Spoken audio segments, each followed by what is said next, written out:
سرخش هم میکنم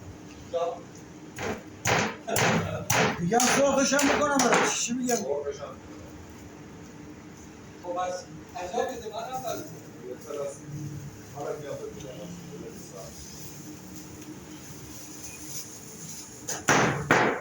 کلن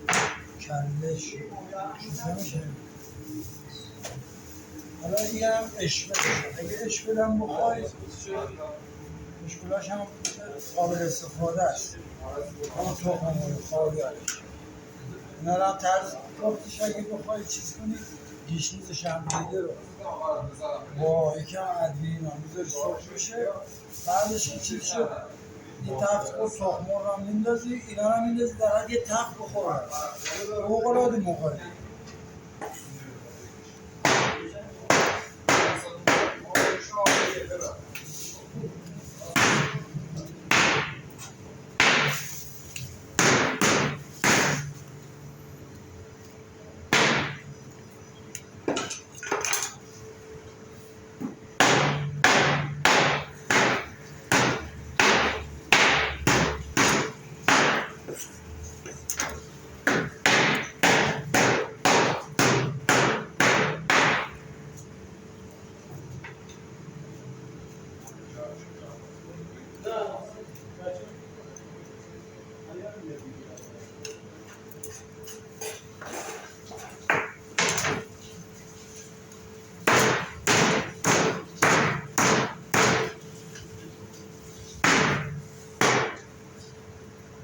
اینو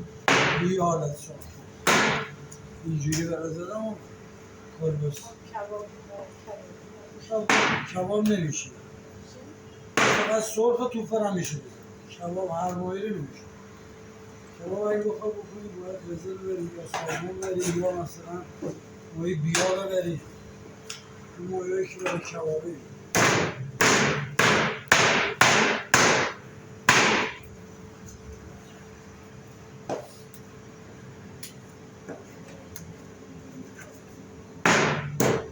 سکانش هم فهم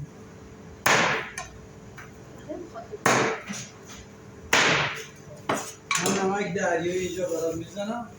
شما نیم ساعت 40 دقیقه دیگه با آب سر بشوره تو پختش دیگه نمک نمیده نمک هم به خاطر این میذاری که خونابهش رو بگیره توش رو صاف بکنم دیگه بانه